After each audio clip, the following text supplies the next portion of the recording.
Hey y'all, my name's Megan. I'm a homeschool mom of 2, and today I want to talk to you guys about why we stopped using the Torchlight kindergarten curriculum. I feel hesitant to make this video because it is very clear that this curriculum was created with a tremendous amount of care, attention to detail, and also just an obvious love for learning and an obvious love for literature and education.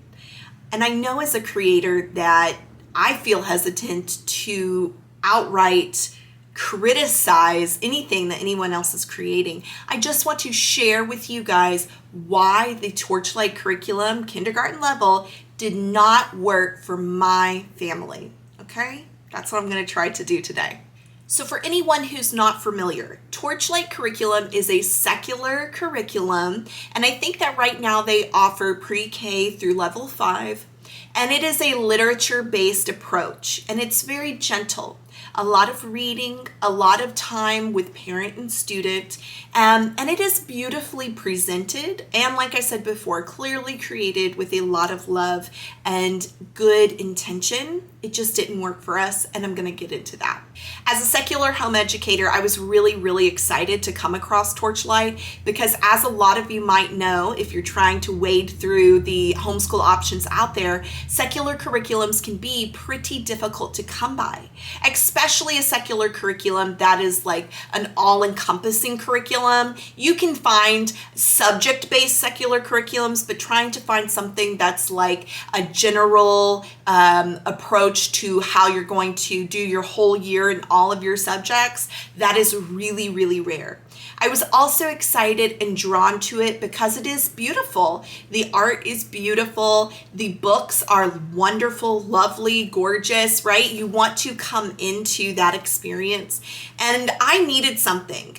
When we did curriculum last year, I had been doing a preschool / pre-K approach with my oldest daughter for about a year and a half, but I felt like I needed something that would provide me with a guideline, a roadmap as to where we were going to take the year. And I love that the kindergarten level is an around the world global approach. I think it's called worldly wisdom.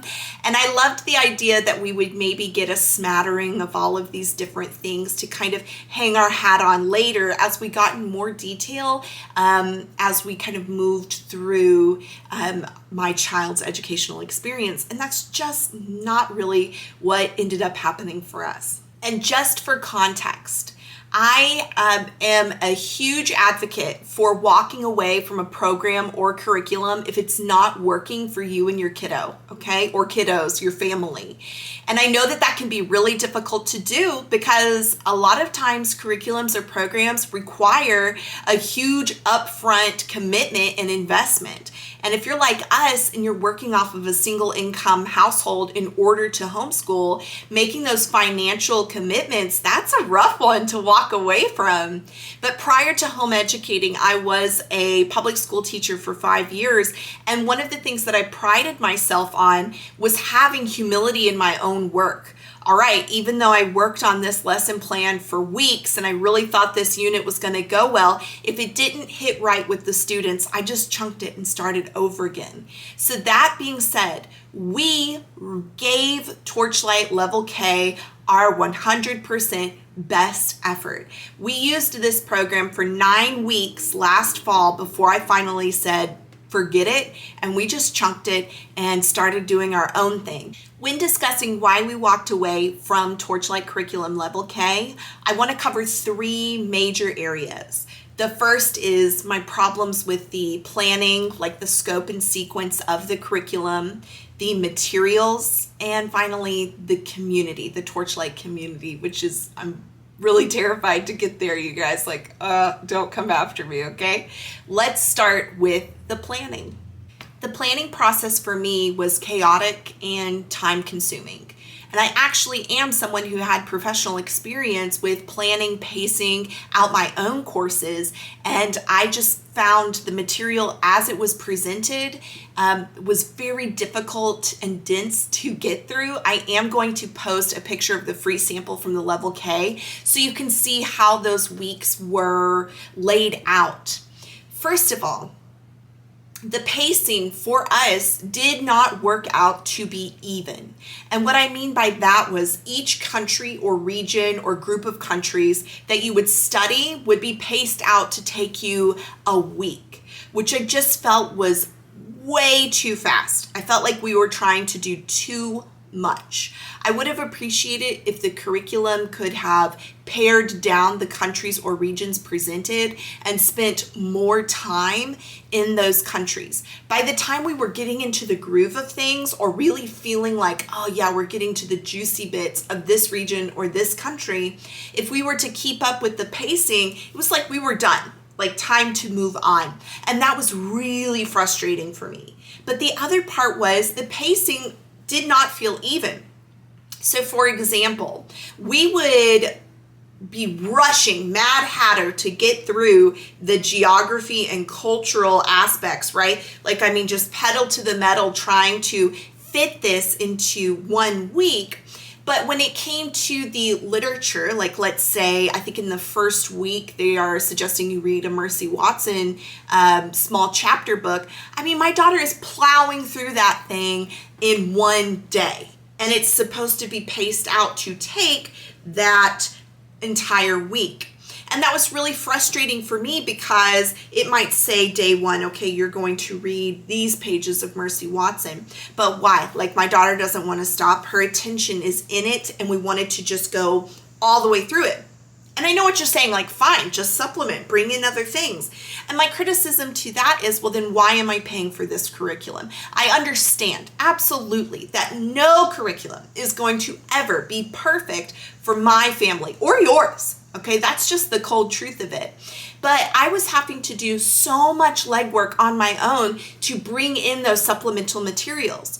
For me as a homeschool parent, the beauty of paying for a curriculum, even if I know I'm going to have to alter it, is that someone else has done the lion's share of the work of gathering good substantive materials for me to work with, all right? And the literature, there was no extension. It wasn't like, oh, here's some suggestions of what you should do with that Mercy Watson read or some talking points that you could bring up. It was just read this novel. So we blew through Mercy Watson, the entire series, within the first 3 to 4 weeks of the curriculum. And so therefore, for however long that was supposed to last, we were bringing in supplemental or new materials. And also sometimes the projects presented would take 5 minutes. Okay, and I'm not sitting here claiming that I'm just like, you know, raising Mensa level children over here. And then sometimes it would take way too long. There just didn't seem to be a consistent pacing. And for a kiddo like mine who really thrives off of consistency and routine, that was a little bit difficult because we weren't ever really sure like what was going to be thrown our way. So the curriculum in and of itself is incredibly affordable. I just checked the website and the Level K is currently listed at $30, which is great. But remember, this is a literature-based curriculum, so you yourself will have to provide all of the spines and books and literature material to obviously make this curriculum work. But there were so many spines or books that you would just reference for a moment this day, reference for a moment that day, that to wrap my mind around organizing it all and to know what we were going to be needing that day, y'all, it was just a workout. And not to mention that there are so many different books that you're referencing within a single week that there's an abbreviation chart for the spines. So then you're having to memorize like these abbreviations when you are planning. And I was constantly like having to flip through like, what book are we talking about?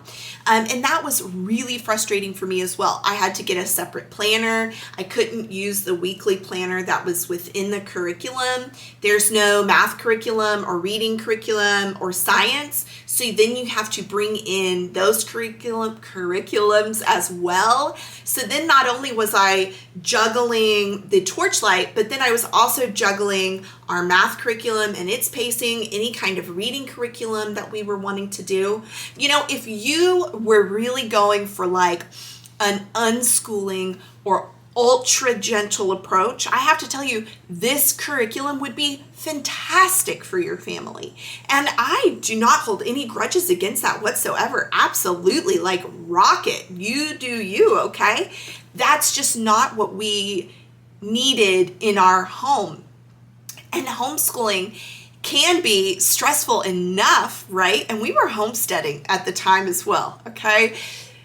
To add in this other piece of just having kind of a chaotic planning experience was really difficult for me. The way that I do my planning now and using my curriculums, it takes me maybe a half an hour to 45 minutes on a Thursday afternoon to figure out what we're going to be doing the next week.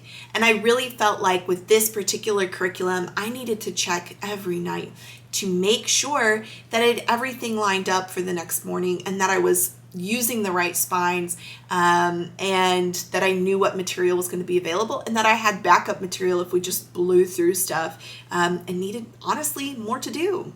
Okay, I really want to move on from discussing the feelings of chaotic energy that I got from the planning process with Torchlight, and I want to shift in discussing the materials themselves. So like I said, so many of the spines or books that we got for this curriculum were fantastic, chosen with care, absolutely beautiful books. I'm going to show you guys a few here in a minute. I mean, just delicious illustrations, rich writing and text, and just a whole lot of fun. But I'm here to tell you right now, they were difficult to procure, difficult to gather up, and I was constantly concerned about whether or not I had gotten all of my books together for the coming week or for the coming region. So again, for some additional context, I live in a rural area. We do not have the option of next day, same day delivery off of Amazon. So I guess this does go a little bit hand in hand with the planning. I had to look way in advance to make sure that I had all of the materials I needed to get started, because if I didn't, there was no running up to Barnes & Noble. There was no next day or same day delivery. And our library systems are just not, we have fabulous libraries where I live, and we have dedicated librarians. But when you live in a rural area, I mean, there are budget restrictions that are going to either make it to where your library has only one copy of every book, or they may not have the latest and the greatest. And a lot of the text and materials in this particular curriculum are really fresh, really new, right? You can always count on your library to have those classics, but not to always have those updated texts, which is important, absolutely, right? They should definitely be updating those texts and updating what we call classics and being more inclusive for sure. But if you're in rural areas, that may not be happening yet. And absolutely, our librarians are willing to work with us. If we needed a book, I could let them know and they would find a way to get it to us. But again, I would need to be making those decisions and reaching out to those librarians at least 3 weeks in advance from where we were in the current curriculum. The curriculum did offer alternative texts, but then again, those would be very hard to get our hands on. And in some cases, the only way that I was getting material in time was if I looked up on YouTube and found videos of where people read those books out loud. And in some instances, that was just fine. But for us, we needed that experience of cuddling together, of flipping slowly through the texts, of being able to touch and really look at the vibrancy of these illustrations to get that really enriching experience. And that was just absolutely not possible for us. And it wasn't just our rural status that kept us from being able to get our hands on those materials. You guys, it was also an incredible financial burden. Once again, we are a single income household, which so many of us homeschoolers are.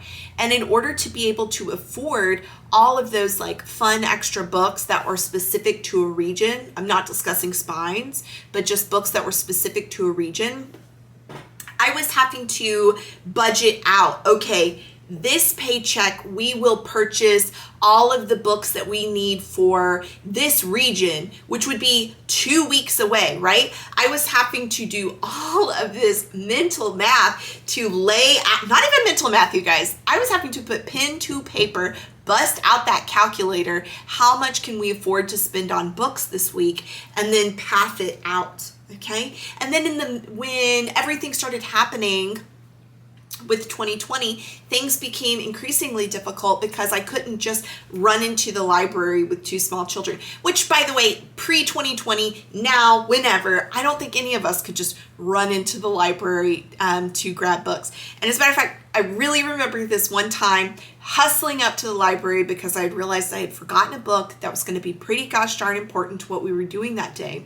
I race up there, we go inside, and this librarian comes over to us because my youngest, who was really little at the time, just learning how to walk, didn't have any shoes on. And I didn't even realize that she didn't. I don't know if I even put any on her, if she took those off. And the librarian was all huffy because our kid had no shoes on in the library, which is an insurance and liability issue for them. And we had to leave, okay? We had to leave. That's on me. That's not on Torchlight. I'm just saying, you guys, for me personally, it was really difficult to keep all of this going. And you guys, if anybody could, it would probably be me. I am one step away from having everything color coordinated, all right? I am not Miss, all over the place, but it definitely made me feel that way. And I also felt really insecure about our inability to financially provide all of these, yummy extra books. I want to share with you guys some of the books that I really took issue with. And it's not the books themselves. They are wonderful books. You'll see that here in a moment. But it was the fact that the books were called spines or were frequently used. I had to go to great lengths to get them. And then they would be books that we would reference for a hot second, right? And I just felt, I don't know if the word is like taken advantage of by that situation, but it didn't feel good. It didn't feel good to have hustled all that way and then to have only used the books so briefly. And the first one is What a Wonderful Word, a collection of untranslatable words from around the world. And I love this book, okay? I am really glad to have this book, but it was really difficult to get. And it was just referenced so briefly. So the book is really cool because it presents words from different languages for which there's no translation. And then it explains them. And that's really, really precious. The illustrations are absolutely wonderful. So I want to show you guys this word that I thought was really cute. Bear with me. And that was, hira. This is a Welsh word that translates to a nostalgic longing for a homeland or past. And then it gives you some little brief history of the word or how it's been used. Beautiful book, precious book, but it was just another $ onto a lesson that would be presented, which would take us 5 minutes. And I would have loved if the curriculum would have just given me an untranslatable word that maybe was unique to the region we were studying at the time, and then I could Google it, talk about it, find a YouTube video about it, purchase this book if I wanted to, get it from the library if my library had it. But instead I felt very frantic and panicked to gather up these materials, and then they would be barely ever used. Another example of that would be Song of the Wild, a first book of animals. Beautiful, okay, beautiful. The illustrations are wonderful. But for example, this one about a whale shark, okay, it's 2 sentences. So you're telling me, crack open this book, read these pages, and then it's 2 sentences. So I would very frequently have to look far in advance. Oh, this poem, this one's about tigers or whale sharks. Okay, great. Well, it's 2 sentences. I'm going to have to go to the library and beef that up a little bit, right? And that was just consistently frustrating for me. Okay, I want to show you another really lovely book that I did get specifically because I was using the Torchlight curriculum. That is a great book. It's fantastic. But I think it highlights kind of what I'm talking about. Wonderful books, beautiful books, but being used in a way in the curriculum that just felt a little bit nonsensical to me. Maybe not nonsensical. I understood what we were trying to do. I just felt like I had to massage it to make it better, I guess.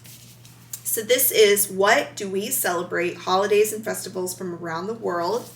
Okay, really cute book. Really loved it. But for example, one of the things that we did was we looked at Holi, which is a celebration of colors in India. Beautifully presented, right? Beautifully presented. You guys, when I lifted this book up just now, a really flat old Reese's peanut butter cup wrapper fell out of it. So that's how we roll. Anyways, beautifully presented. We loved the project of doing the Holi celebration with the paint powders. Loved it, everything about it. But if you were going on a standard school year, I think that this kind of started to hit for us in like October. So even if you were starting in, September or something like that, it's going to hit in the fall for you. When the actual celebration takes place in March. So that was just frustrating for me that I would have liked to tie in a little bit more of cultural relevance by placing this study of India. And if this is the project you're going to choose to highlight, right, the celebration of this holiday, then could we line it up with the actual holiday itself? I don't know. I just thought that would be a little bit more fun. It would raise the stakes a bit about what we're studying and what we're doing. And we've done that with the Chinese New Year for 3 years now. The school that my husband teaches at has a really large Chinese student population, and they do very large celebrations for Chinese New Year. We've always participated in that, and it feels very relevant and very real for someone who has never experienced, right, the Chinese New Year in China. But it feels very real and relevant to be celebrating it at the actual time of year in which it occurs. I don't know. I feel like now I might be getting a little bit petty, so I just want to kind of backpedal out of that. So another thing that I have a bit of a grievance on is maybe the art studies for the Torchlight curriculum, which I do feel like there is so much good intention here, and I welcome disagreement on this topic and discussion, absolutely. But I felt like the art projects bore little connection to the region that we were studying. And I understand absolutely what the hesitation there was. Torchlight, I'm sure, is very aware of the fact that most of their customer base is probably coming from the United States or from Western regions, and they do not want to set up art projects that even vaguely come off in a sense of cultural appropriation. And I absolutely appreciate that, because I know for a fact that even when I was a kid, this is like the 90s, right? Going through elementary school, we did some pretty atrocious art projects linked to regional studies that I'm like, good Lord, like, thank goodness, that does not fly. And I am so pleased that there's curriculum out there that are trying to do better, right? I just felt like the art projects, in an effort to avoid any type of cultural appropriation, then just lacked connection to what we were studying. And there could be an argument to be made that the art studies were meant to be parallel to the geography and cultural, not intersecting. So as if to say, well, you're supposed to study art just in a general arc outside of the cultural and geographic studies, which is fine, and that's fine. But when it is presented, especially at these really young age for kindergarten level, when it is presented like every week has a theme, and that theme is going to be a country or region, then I guess I anticipated that every project or book or whatever we were doing was going to somehow link back to that theme, to that country, to that region. And I just couldn't help but think that maybe there was a better middle ground on projects, or what we could have done to make them feel relevant to the region that we're studying. I don't know. Am I right on that? I don't think anybody's right, or I don't think there's a right way. I am completely open to discussion on that, because I'm just not quite sure what the correct answer is, or if Air Bunnies, there is a correct answer. Comment below. Let me know. Like, I want to have that discussion. I want to find what's appropriate while at the same time being relevant and educational as well. Okay. My last grievance, if you will, with the Torchlight Level K curriculum, I'm going to really try to speak my feelings and thoughts on this without trying to be mean, because that really isn't my intention. But when I signed up for the Torchlight curriculum, one of the things that I was most excited about was the sense of community. Because when you are a rural home educator, you first of all do feel disenfranchised from the community, because there's just not a ton of home educators. When you layer on top of that you are a secular homeschooler in a rural area, things get even trickier, and you've just narrowed down your pool of possible cohorts even further. So I was looking forward to an online community that felt like like-minded home educators, really striving towards, having similar goals. And so when I signed up for the Facebook discussion groups, which maybe that is the first red flag, that this is a Facebook discussion group, and it's a lot of mom talk, and that can be pretty harsh and pretty rough. I have left my fair share of parenting groups on Facebook due to the lack of productivity that I think those groups promote.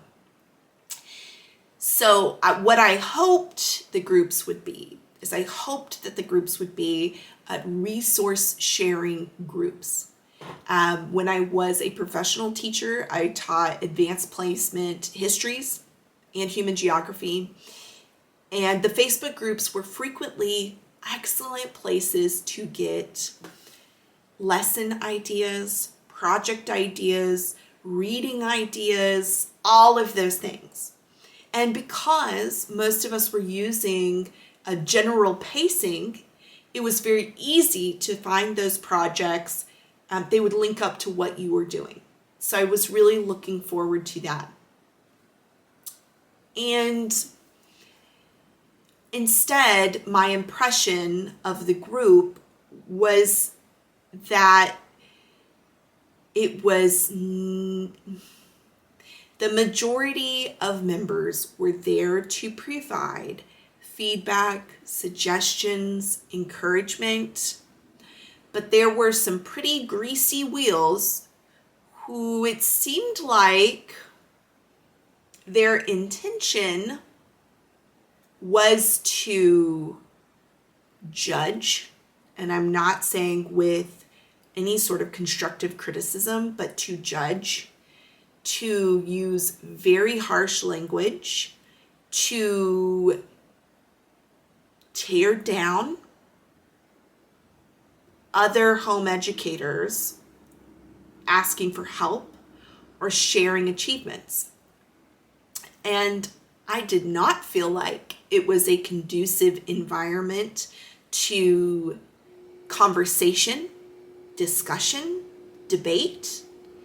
And I found myself getting on my phone and going to look at the discussion group, not for encouragement, not for resource ideas, but because I just wanted to sit back and, watch the fighting, like the memes of the people eating popcorn in an internet fight. That's what I was doing.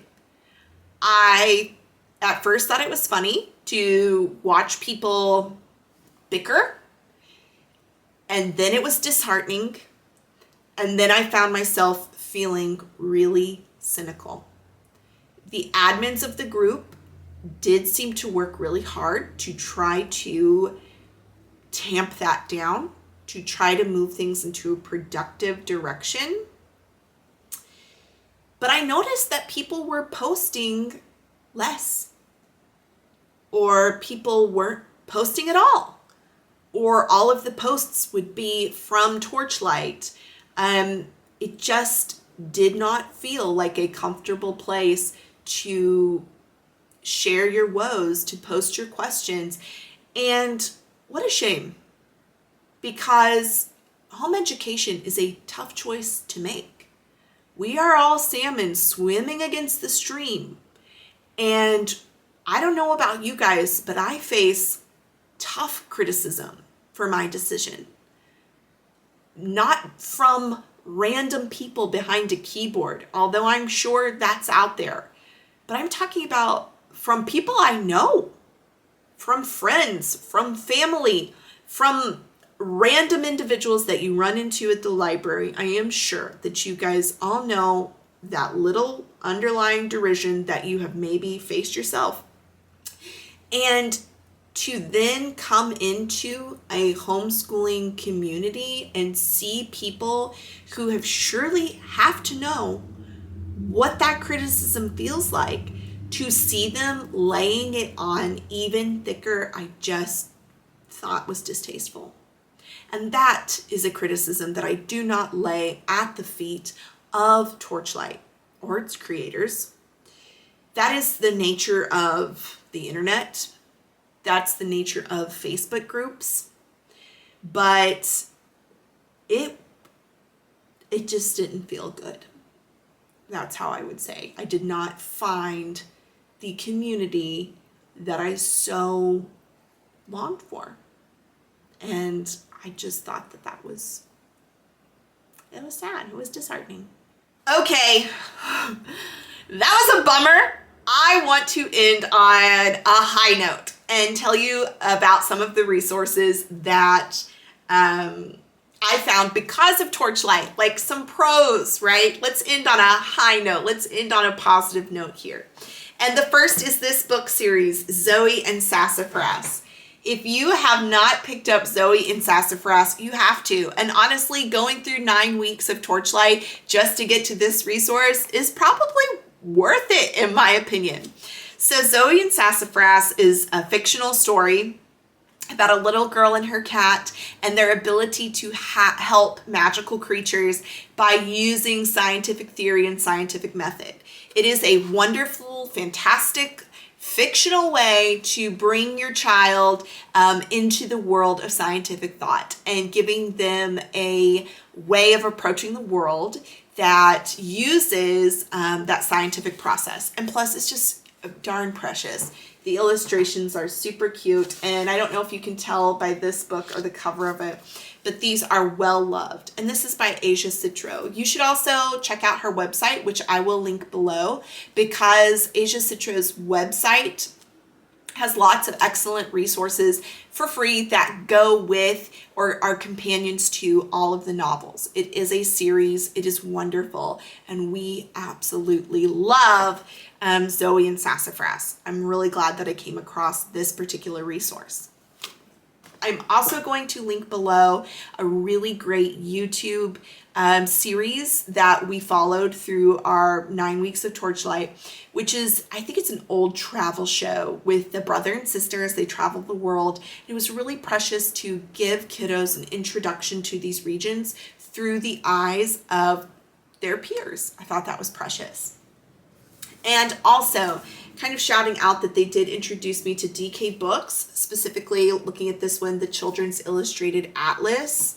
This is such a great resource, a combination of awesome illustration with actual photography as well. So yeah, we got a ton of awesome books in this house now because we did use the Torchlight curriculum. Okay, I got through it. We did it. If you're still here, I felt so nervous about giving a critical review of anything that I've come across, especially this curriculum, because I know it was created with such thought and care. It just did not work for our family. And because of that, if you're like me out there, I hope this was helpful for you and maybe pushes you in a different direction. If you have a curriculum that you use and that you love, and bonus points if it's secular, please list it below. I am always looking for new resources and willing to give things a shot. All right, you guys, is it perfect? No, baby, it ain't, okay? It ain't. Ooh. But is it done?